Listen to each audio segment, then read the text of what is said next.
Christmas Eve dinner at the Morrison family estate had always been a formal affair, but this year felt different. The tension in the air was thick enough to cut with a knife as I sat at the far end of the mahogany table, watching my family exchange meaningful glances. My father, William Morrison, cleared his throat and set down his wine glass with deliberate ceremony.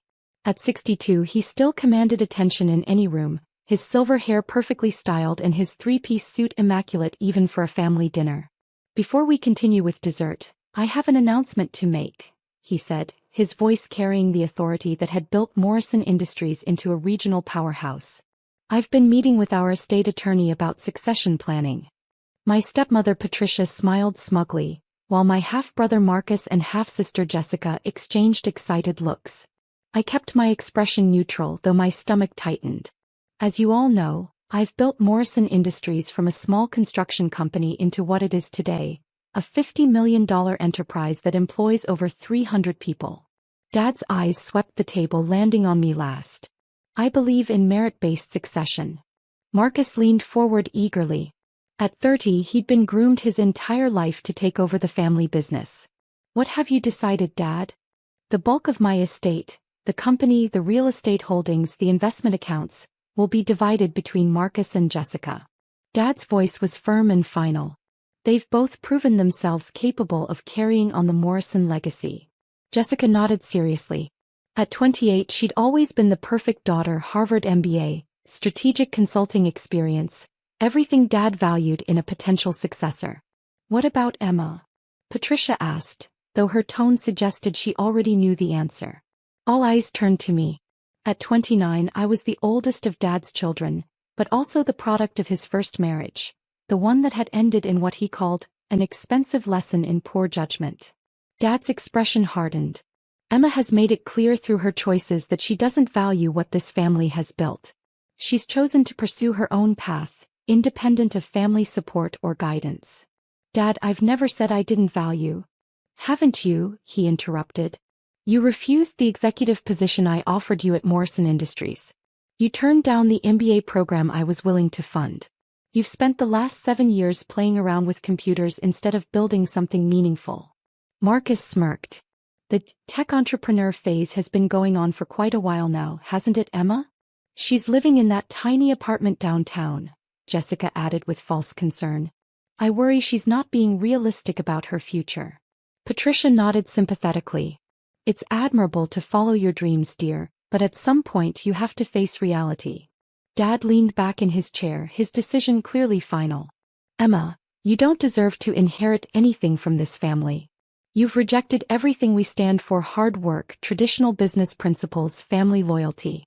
The inheritance will go to children who understand the value of what I've built." The silence that followed was deafening. Marcus and Jessica tried to look sympathetic, but I could see the satisfaction in their eyes.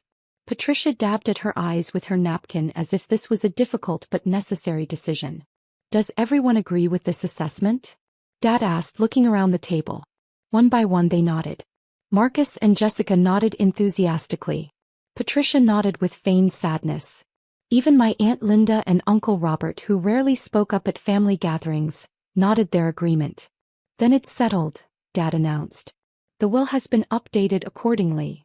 I sat quietly for a moment, processing what had just happened.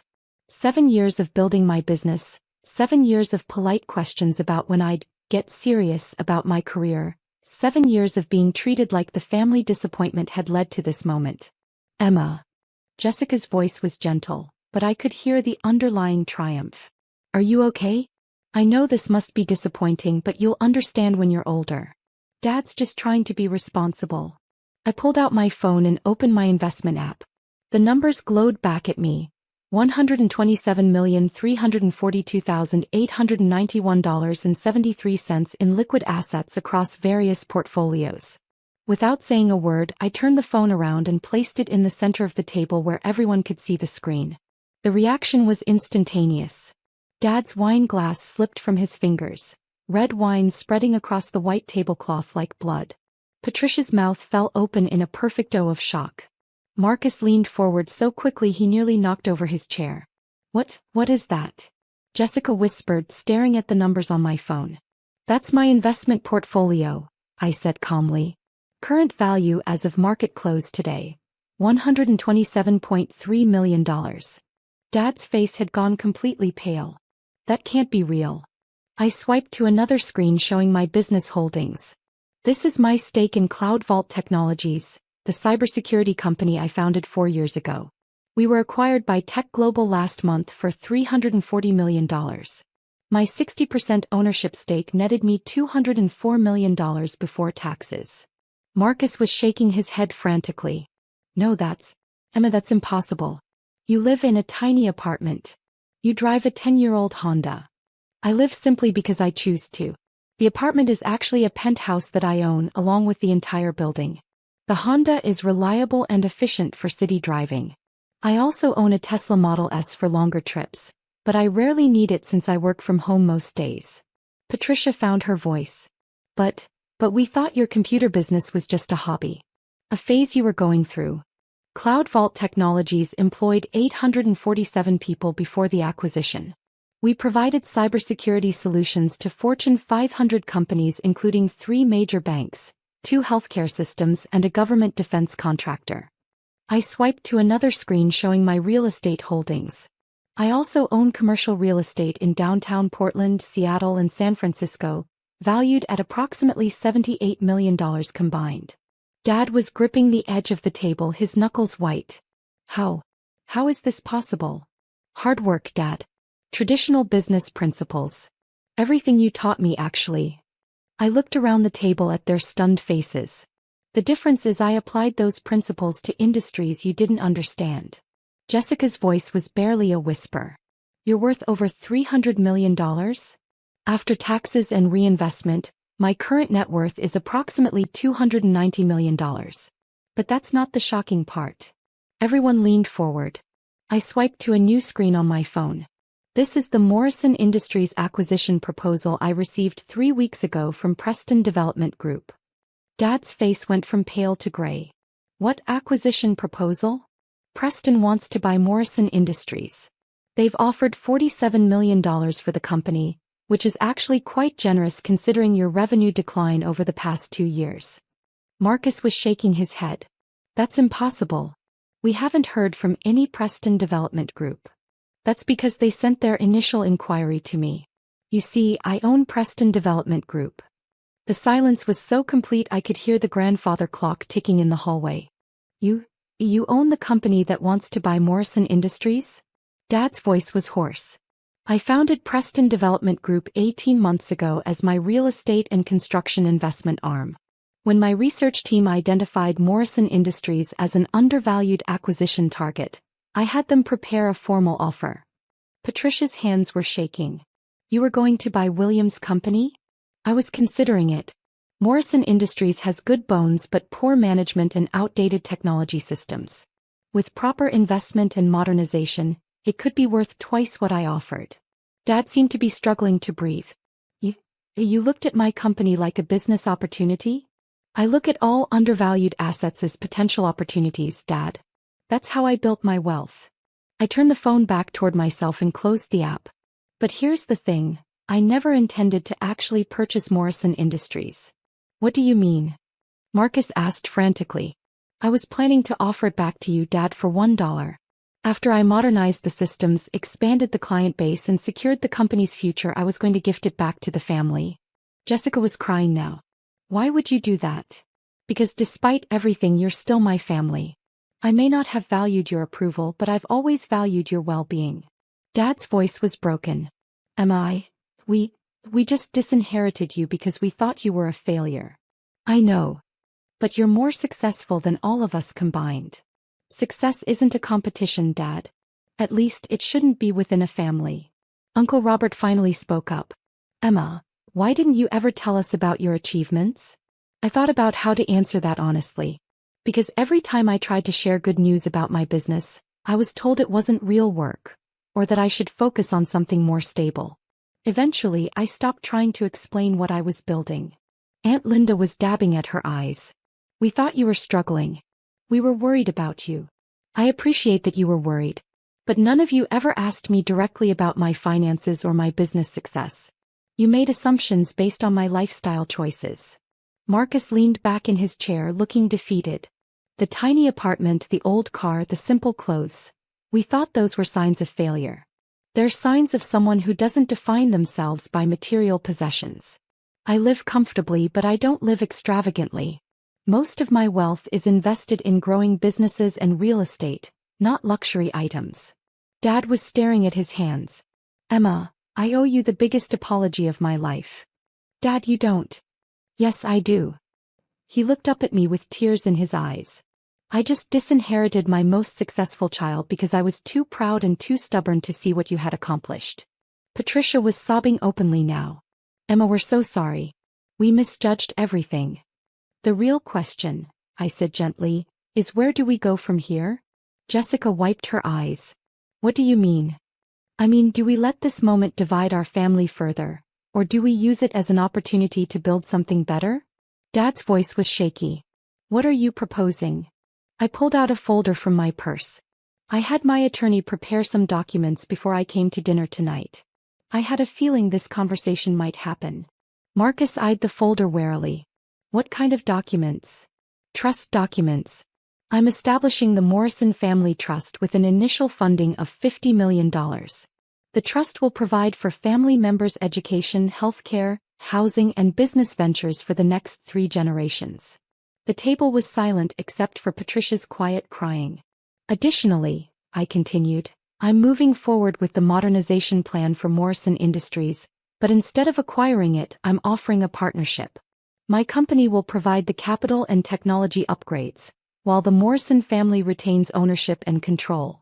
Dad was shaking his head in disbelief. After what we just did to you, you're offering to save our business? I'm offering to strengthen our business, Dad. All of our businesses. When family members succeed, the whole family benefits.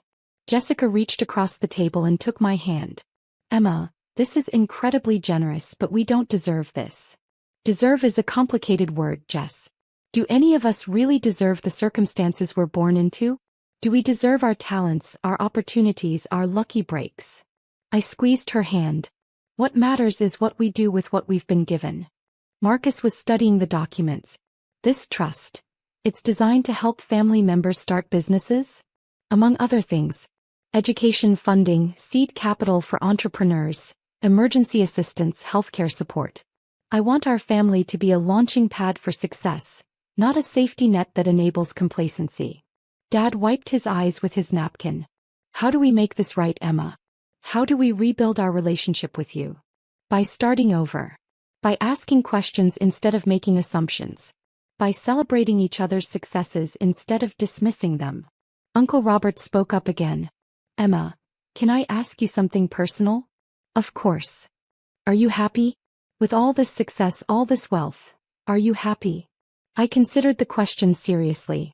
I'm satisfied with my work and I'm proud of what I've built.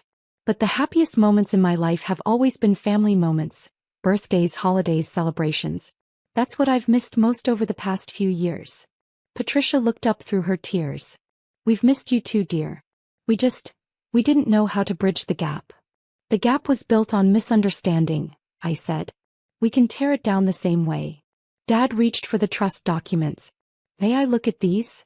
Of course. But Dad, there's one condition to all of this. The table tensed. No more assumptions about anyone's life or choices. If you want to know how someone is doing, ask them directly. If they share good news, celebrate it. If they share challenges, offer support. We be a family that lifts each other up. Jessica nodded emphatically. Absolutely. Emma, I'm so sorry for how dismissive we've been. We all made mistakes, Jess. The important thing is learning from them. Marcus was reading through the trust documents. This is incredibly comprehensive. You've thought of everything. I've had time to think about what kind of family I want us to be. Tonight just gave me the motivation to make it happen. Dad set down the documents and looked at me with an expression I hadn't seen since I was a child, pure pride. Emma, I need you to know something. I've never been more proud of you than I am right now. Because of the money? No. Because of the woman you've become. The grace you're showing us, the generosity, the way you're handling this situation. That's not about wealth. That's about character. Patricia nodded through her tears. We raised an incredible daughter, and then we were too blind to see what we had accomplished. You raised all of us to be strong and independent, I said. Maybe too independent sometimes. But the foundation was solid. Aunt Linda raised her wine glass. To Emma and to second chances. As we toasted, I felt something I hadn't experienced with my family in years. Genuine connection and mutual respect. Later, as we moved to the living room for dessert and coffee, Dad pulled me aside. Emma, can I ask you something? Anything. What made you decide to establish the family trust? You could have just walked away after tonight. I thought about his question, looking around the room where I'd grown up, where I'd learned about business and hard work and family loyalty, even if those lessons had gotten complicated over the years. Because this is where I learned that success means nothing if you don't have people to share it with. You taught me that, Dad, even if you forgot it for a while. He hugged me tightly. I'm sorry it took nearly losing you for me to remember. You didn't lose me, Dad. I've been here all along. You just weren't looking in the right place. Over the next few hours, the atmosphere in the house completely transformed. Instead of the tense, formal dinner we'd started with, we found ourselves having the kind of honest, warm family conversation we hadn't shared in years. Marcus talked about his struggles with feeling like he could never live up to Dad's expectations. Jessica shared her fears about taking over family business responsibilities she wasn't sure she was ready for. Dad admitted that he'd been so focused on protecting what he'd built that he'd stopped seeing the potential for growth and change. Emma, Jessica said as we were getting ready to leave, I have one more question. What's that? The cybersecurity company you built. How did you know that industry was going to be so lucrative? I smiled, remembering the countless hours I'd spent researching market trends and technological developments while my family thought I was playing with computers. I didn't know for certain. But I studied the data, identified the trends, and made calculated risks based on solid research. The same principles Dad taught me about construction. You study the foundation, plan carefully, and build something that will last. Dad nodded slowly. I should have recognized those principles in your work. Maybe. But I also should have been better at explaining what I was building in terms you could understand. As I drove home that night, I thought about the evening's revelations. In a way, getting disinherited had been the best thing that could have happened to our family. It had forced all of us to confront our assumptions, our prejudices, and our failures to truly see each other. My phone buzzed with a text from Dad. Thank you for showing us what real family leadership looks like. I'm proud to be your father. I smiled, pulling into the parking garage of my building, the building I owned in the heart of downtown, with a view of the city I'd helped reshape through my investments. Tomorrow we'd start the real work of rebuilding our family relationships.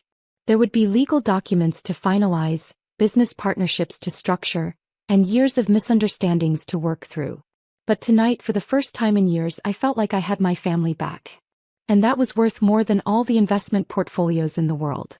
As I walked into my penthouse apartment, I looked out at the city lights and smiled. Sometimes the best gifts came disguised as the worst moments. Tonight, getting disinherited had led to something far more valuable than any inheritance. A family that finally understood the difference between success and worth, between wealth and value, between what you have and who you are.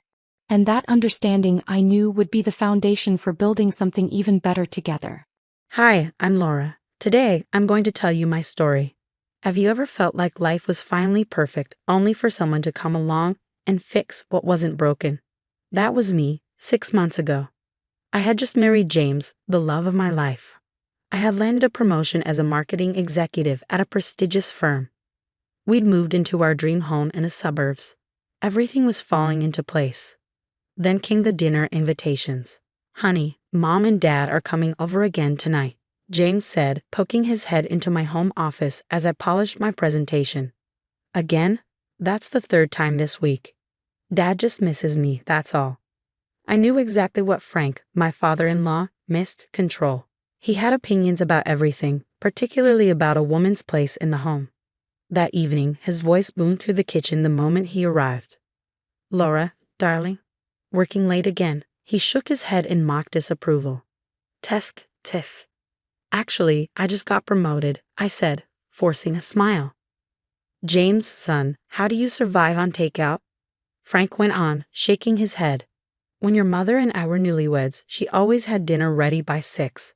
Margaret, my mother-in-law, gave me a weak smile.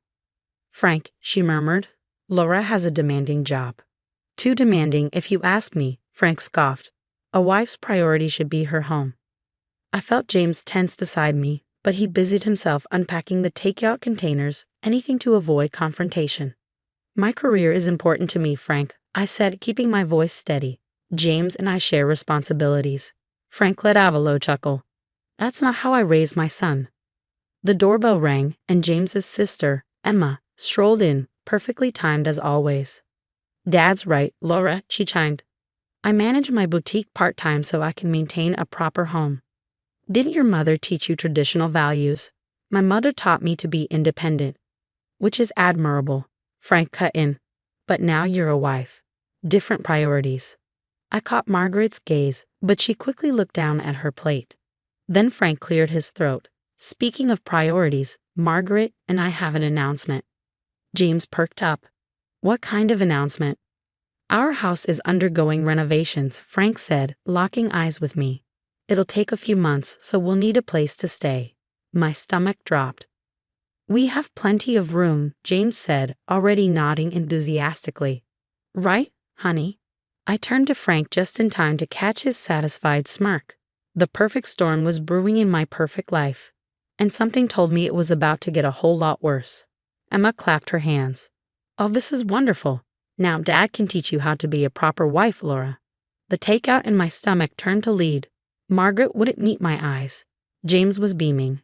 And Frank? He was watching me like a cat that had just cornered its prey. I forced a tight smile. This should be interesting. If only I had known then just how interesting it would get, I might have run for the hills that very night. The first week with Frank and Margaret felt like walking on eggshells, ones rigged with landmines. Every morning, I found Frank at the kitchen table, newspaper in hand, disapproval practically radiating from his pores.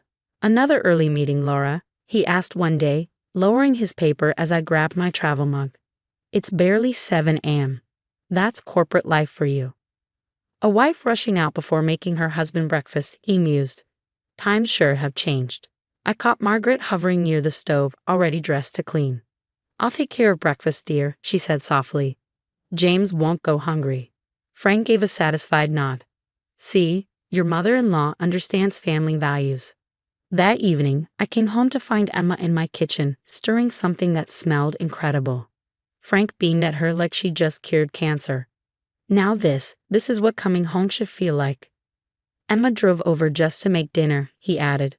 How thoughtful. I set down my laptop bag, my jaw tightening. Where's James? Frank's voice dripped with accusation. He didn't even look up from his newspaper.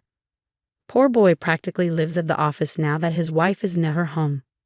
Margaret, ever the peacekeeper, chimed in gently. I taught Emma my special lasagna recipe today. Frank nodded approvingly, because that's what good wives do. Emma smirked. They learned to cook, not PowerPoint. Days blurred together. Frank rearranged my kitchen because efficiency is important for a housewife. He started scheduling family dinners without checking my calendar, and every declined invitation earned me a lecture about priorities. Your presentation can wait, he'd say. Family comes first. Then came the casual jabs at James. Son, when's the last time you had a home-cooked meal from your wife? Dad, Thompson's wife, quit her job after marriage. Their home life is perfect. James would just shuffle uncomfortably. Laura's career is important to her. More important than her marriage. The breaking point came during Sunday dinner. Frank cleared his throat dramatically. Laura, we need to discuss your situation. I set down my fork. My situation? Your career is destroying this family. He leaned forward, his voice steady, absolute. James works late because home is empty. You're never here to maintain the house properly. Frank, please, Margaret whispered. No, Margaret, this needs to be said. He turned back to me. You have a choice to make. Be a proper wife or be a failure. Quit your job or admit you're not cut out for marriage. Emma nodded, arms crossed. Dad's right, you can't have both. I looked at James, my husband, the love of my life. He stared at his plate, said nothing. Frank exhaled sharply. Well, what's it going to be? I stood up slowly, my chair scraping against the hardwood. I need some air. Running away won't change facts, Laura. You're tearing this family apart. As I walked to our bedroom, I heard Emma mutter, "See, she doesn't even care about family." I closed the door behind me and leaned against it, my mind racing. Something about these so-called renovations had felt off from the beginning. Frank's constant presence, the escalating demands, James's silent compliance. I grabbed my phone and dialed the contractor. "I'm sorry, Mrs. Walker, but we don't have any renovation contract with Mr. Collins. He canceled all plans 3 months ago. 3 months ago. Before they moved in." Game on, Frank. Armed with the contractor's information, I started digging deeper. My marketing skills came in handy. People love to talk when you ask the right questions. The next morning, I found Frank in his usual spot, newspaper raised like a shield. "Sleep well?" he asked, tone smug. "I heard you pacing last night. Job stress, perhaps?" I took a sip of my coffee. Actually, I was on the phone. The newspaper lowered slightly. "With who?" "Bob Thompson. You know, the one whose wife quit her job. Funny thing, she didn't quit. She was pushed out by her meddling father-in-law." Frank's knuckles tightened around the paper. "Nonsense. Oh, she's doing great now, especially after she shared her story about workplace harassment." Before he could respond, Emma burst in. "Dad, we need to discuss the renovation timeline." "What renovation?" I interrupted, eyes locked on Frank. Emma frowned. "The one at their house. The one that was canceled 3 months ago." The silence was deafening. Emma's face paled. "You knew," I said softly. "You both planned this." Frank's jaw tightened. "Now, Laura." "Save it. I recorded everything. Every suggestion. Every threat. Every time you undermined my marriage." Emma stepped forward, voice sharp. "You're being dramatic." I tilted my head. Like James's ex-fiancée, she was being dramatic too, right? Emma froze. I let that hang in the air. "Yeah, I found her. Sarah, wasn't it? The one who left James 6 years ago because of family pressure? Funny how that keeps happening." Frank's voice was low, dangerous. "That's none of your business." Margaret's quiet voice came from the doorway. "Frank." We all turned. "Go upstairs, Margaret." His voice cracked like a whip. But Margaret didn't move. Her hands trembled, but her voice was steady. I can't watch you do this again." Emma gasped. "Mom?" Margaret took a breath. "Your father, he's done this before. Not just with Sarah. With every woman who threatened his control." Frank shot up from his chair. "I protected this family." "No," Margaret shot back.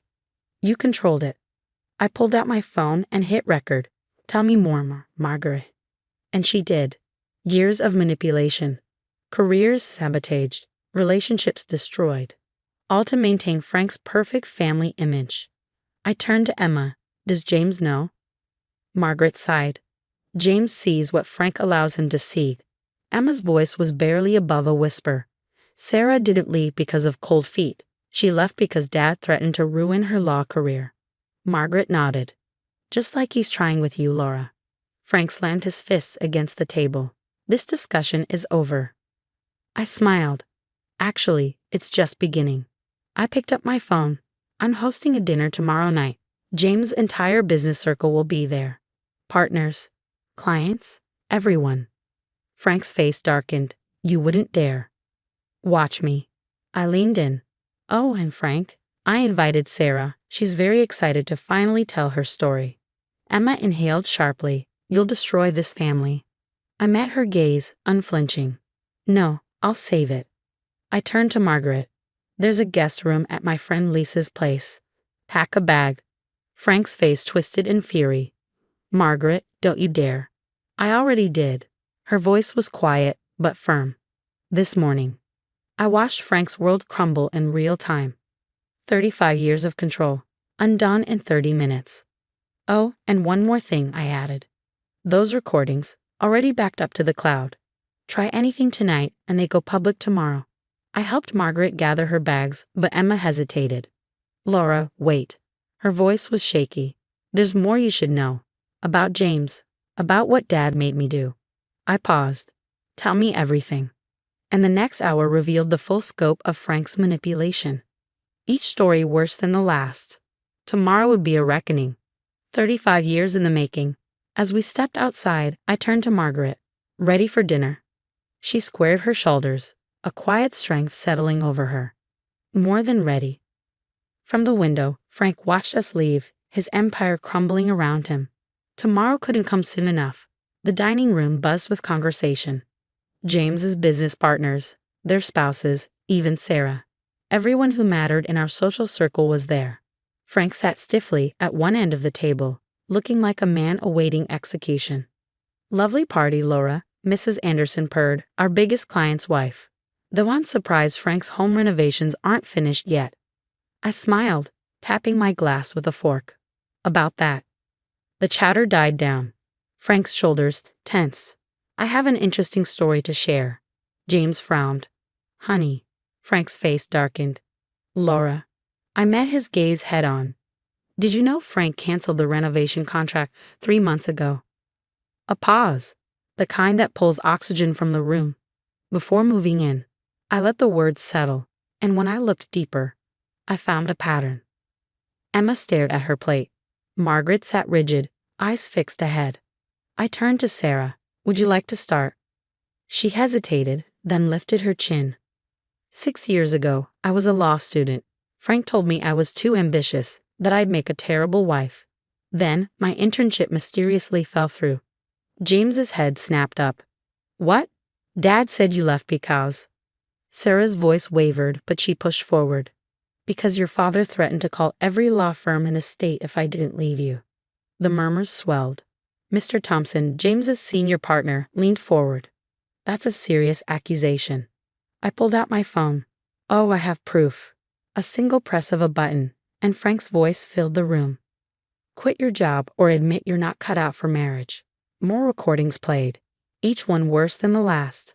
Emma's involvement in workplace harassment, Margaret's years of silent suffering, the systematic destruction of any woman who challenged Frank's authority. Mrs. Anderson pressed a hand to her mouth. My God. James stood slowly, his face pale.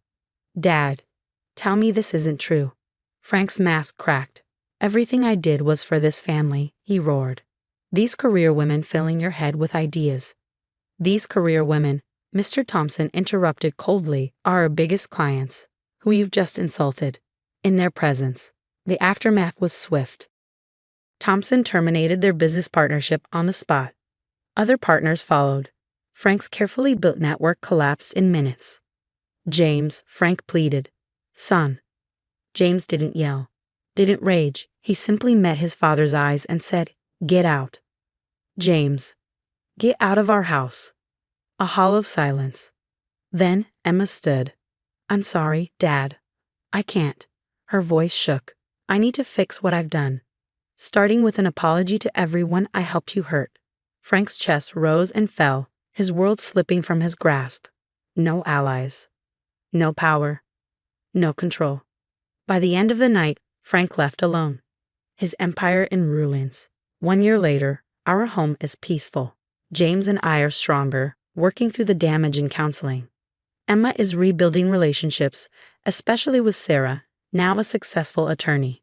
Margaret is discovering herself finally free. And Frank? Last I heard, he lives alone. His social circle gone. His business contacts severed. Sometimes karma works better than any revenge you could plan.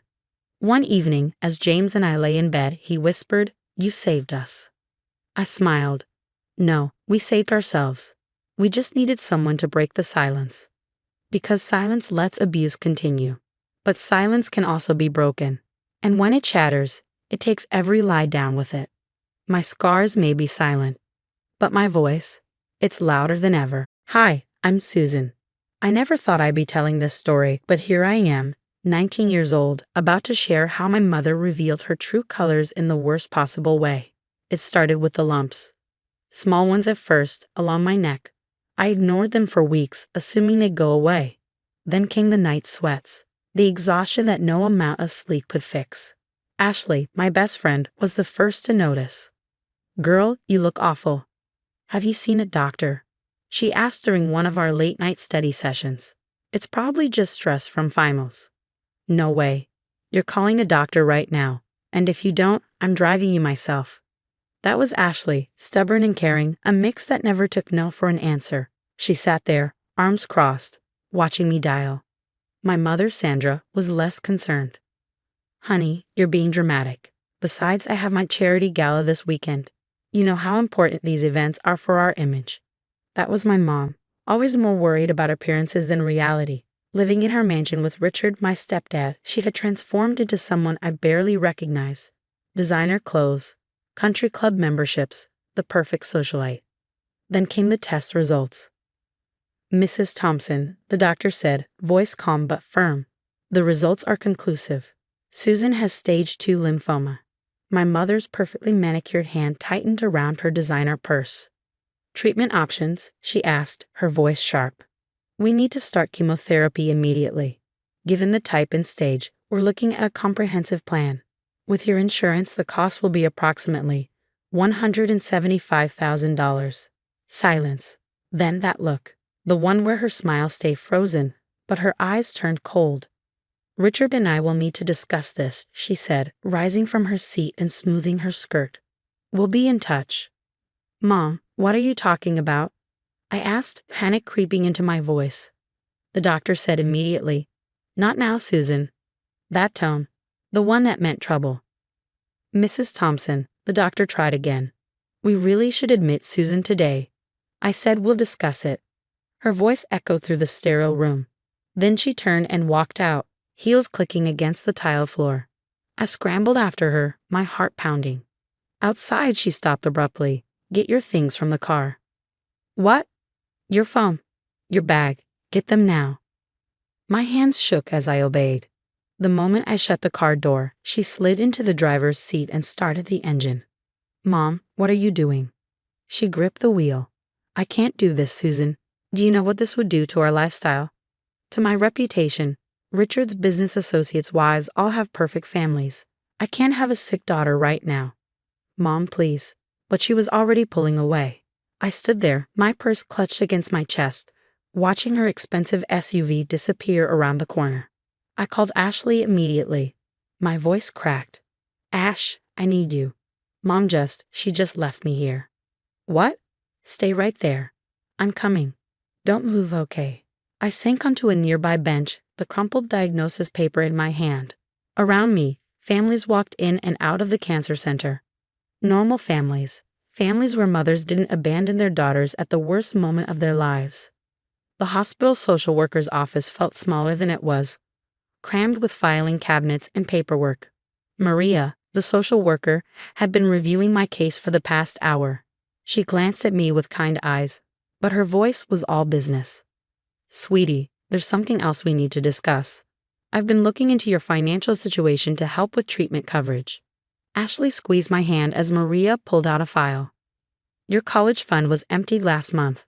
All $127,000 of it. That's impossible, I said, my pulse spiking. Mom told me it was frozen until I started classes next semester. Maria shook her head. According to these records, Sandra withdrew everything on the 15th. There's also a pattern of smaller withdrawals over the past year. The room tilted. Ashley's mom leaned forward. Susan, you're staying with us. No arguments. That's when my phone buzzed. An unknown number. Hello. A voice I hadn't heard in years. Susan, it's Uncle Jake. My mother always called him troubled, told me to keep my distance. Maria tracked me down. Listen, kiddo, there's something you need to know about your mom. I gripped the phone tighter. I'm listening. She did the same thing to me. When I was 16, I got sick. Different diagnosis, same story. My mother cleaned out my trust fund, claiming it was for my treatment, but the money never went to hospital bills. Instead, I ended up living with our grandparents, while she went on with her life, like I had never existed. My stomach twisted. What happened to the money? Check your mom's social media, Uncle Jake said over the phone. Look at the dates of the withdrawals from your account. Ashley was already pulling up Instagram. And there it was. Posts lined up perfectly with the dates my college fund had been drained. Mom, lounging at a luxury spa in Switzerland. Mom, on a designer shopping spree. Mom, posing next to a brand new sports car. Self-care journey, the caption read. Ashley zoomed in on another post. That necklace she's wearing, Susan, Isn't that the one she said was a family heirloom? I swallowed hard. Yeah. Except according to the caption, she just bought it at Cartier. $40,000 worth of family heirloom. Maria, the social worker, cleared her throat. There's more. I barely had time to process before she slid another file in front of me. Your mother had access to a custodial account set up by your biological father. That's been drained too. My hands clenched into fists. Those funds were supposed to be for emergencies. For something exactly like this. Uncle Jake's voice crackled through the phone. I'm catching the next flight out. Don't let her near any other accounts. Ashley's mom pulled me into a hug. We'll figure this out, sweetheart. The important thing is getting you healthy. The treatment center has financial assistance programs, Maria added, flipping through more papers. And given your mother's documented pattern of financial abuse, we have options for legal recourse. But I barely heard her. I was still staring at my mother's Instagram page. At her carefully curated life, built with stolen money. My money. Money that was supposed to save my life. Uncle Jake, what made her like this? He exhaled heavily.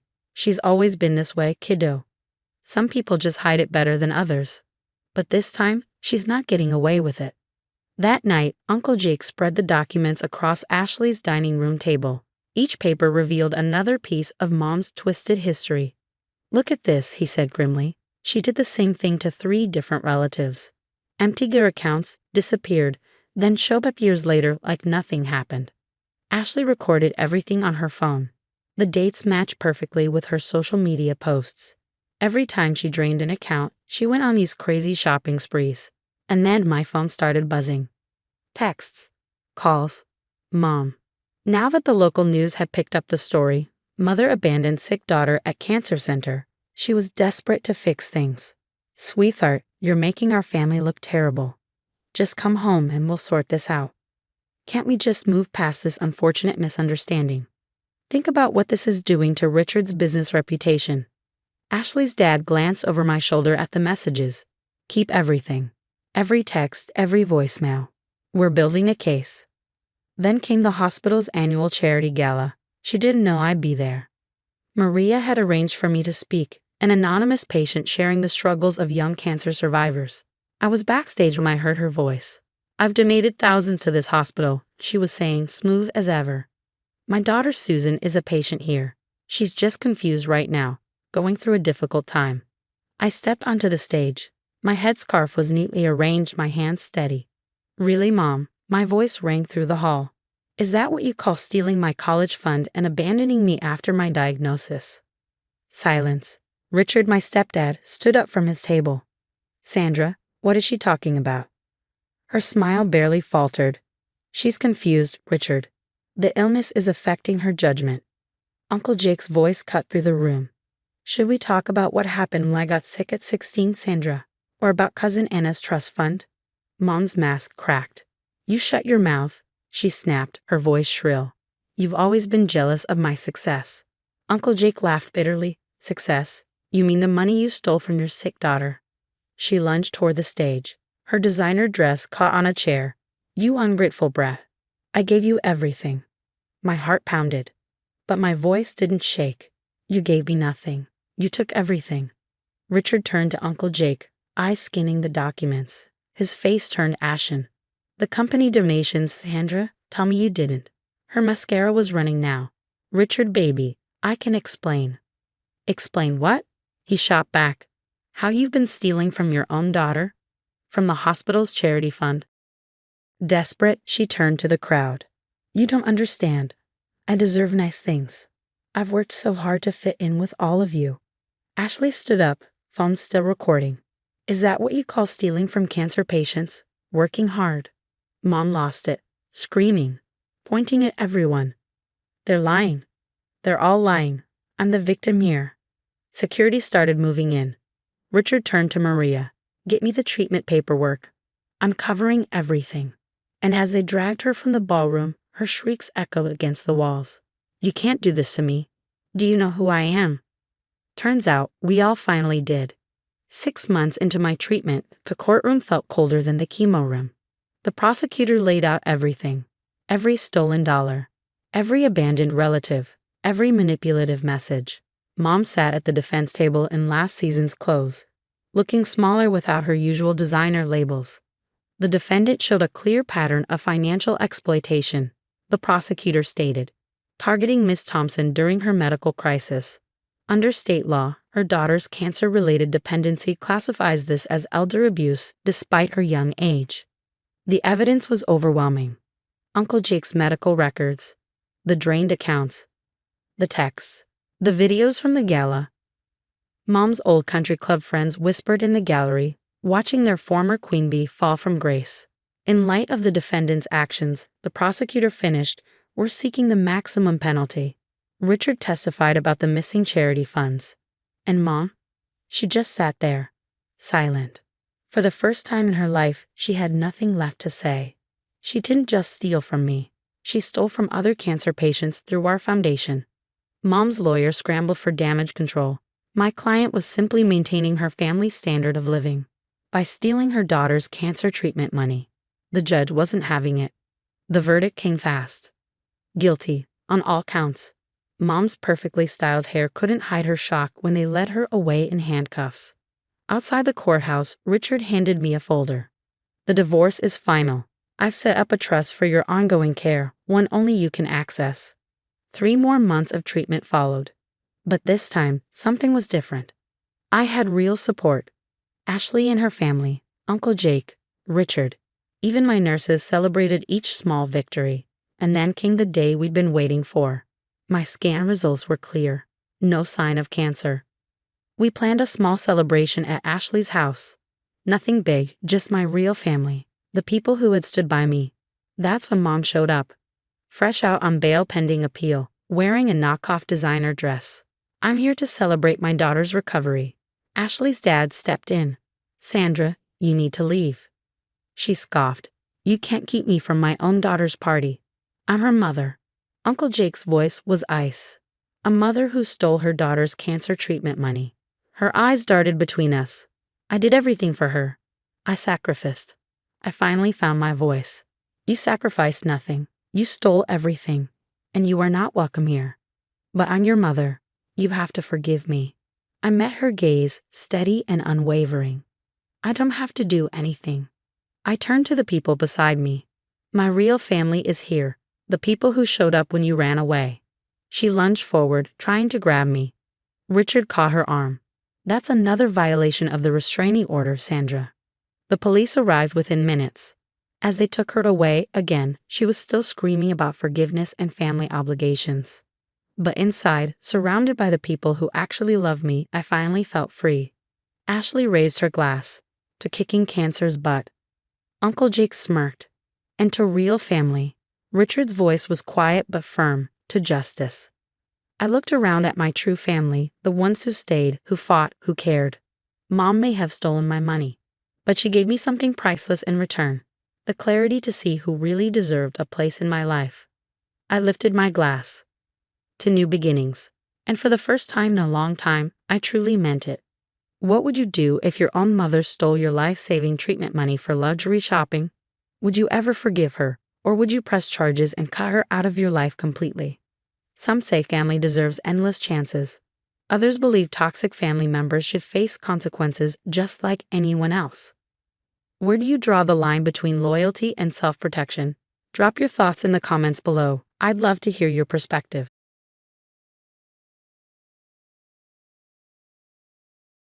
Hi, I'm Amy, and trust me, you won't want to miss how this story ends.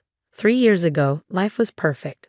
I had just landed my dream job as a senior software engineer at Tech Solutions, married my college sweetheart, Derek, and moved into our dream house in the suburbs. My brother James loved teasing me about living the so-called American dream. Look at my baby sister killing it. Next thing you know, it'll be a white picket fence and 2.5 kids. Very funny, James. Maybe focus on your own love life for once. My best friend, Sarah, was just as thrilled. During our usual coffee catch-up, she gushed over my wedding photos for the 100th time. "Girl, you and Derek looked absolutely perfect together." Barbara, my mother-in-law, was just as pleased, though with her, it was more about Derek. "Amy, darling, you must let Derek handle the finances. Men are just better with numbers." I nearly choked on my coffee. Barbara, I literally write code for banking systems. Thank God for Emma, Derek's sister. She rolled her eyes. Mom, stop. Amy's probably better with money than all of us combined. If only I had seen the warning signs sooner. It started small. Derek questioning my purchases despite the fact that I earned more than him. $150 at Target. What could you possibly need? Groceries. And some office supplies for work. You should run these things by me first. Then came the joint account drama. We should combine everything. That's what married couples do. I agreed, partially. We merged our regular checking accounts, but I kept my personal savings separate. That's when things got weird. He started checking our joint account daily, questioning every transaction. One night, after a brutal day at work, I caught him going through my phone. What are you doing? Just trying to find that receipt you mentioned on your banking app. Even Sarah noticed the shift. Amy, is everything okay? Derek seems different. He's just stressed about work. Are you sure that's all it is? I hesitated before finally confiding in her. I've been putting aside 20% of my salary. Just in case. Smart girl. Does Derek know? No, and I'd like to keep it that way. Emma picked up on it too. During a family dinner, she pulled me aside while Derek was deep in conversation with Barbara. Hey, you okay? I've noticed Derek's been weird about money lately. That obvious. Let's just say I recognize the behavior. Keep your guard up, okay? I had no idea how much worse things were about to get. But at least I had my safety net, $50,000 tucked away where Derek couldn't touch it. Sometimes a little paranoia pays off. Then came the night that changed everything. A quiet Sunday dinner, lasagna fresh out of the oven. And then Derek dropped the bomb. We need to talk about combining all our accounts. We already discussed this. My savings stay separate. Come on, Amy. Don't you trust me? I'm your husband. This isn't about trust. It's about independence. His fist hit the table, making the silverware clatter. Independence? We're married. There's no such thing as separate money. Lower your voice. What's really going on here? His eyes darkened. I need access to that account. Now. Something in his voice sent a chill down my spine. Why, Derek? What's so urgent? My savings. That's when he confessed. I owe some people money, important people. My stomach dropped. What people? How much? He hesitated. About 70,000. The air left my lungs. Gambling. Just give me your savings. I can win it back. I stared at him. You're insane if you think. I never finished the sentence. The plate flew past my head, shattering against the wall. A sharp sting. Warmth trickled down my cheek. I stood frozen. Blood dripped onto my shirt. Derek's eyes widened. Look what you made me do. If you just cooperate. I bolted. Straight to the bathroom. Locked the door with shaking hands and dialed Sarah. I need help. Can you come get me? Amy? What happened? Are you okay? He threw a plate at me. I'm bleeding. Her voice turned sharp. Take pictures. Document everything. I'm on my way. But before Sarah arrived, someone else did. Barbara. Derek must have called her. She banged on the door. Amy, open this door. Stop being dramatic. Dramatic? He could have killed me. If you weren't so selfish with your money, this wouldn't have happened. Emma's voice cut through. Mom, stop. Amy, it's me and Sarah. Please open up. I cracked the door just enough for Sarah to slip inside. She didn't hesitate. Her phone was out, snapping pictures of my face. Emma whispered urgently. Listen to me. His ex-wife, Jenny, she didn't leave him for another man like he claimed. He drained her accounts, destroyed her credit. She had to move back in with her parents. I swallowed hard. Sarah helped me clean up while I called James. What do you mean he threw a plate at you? I'll kill him.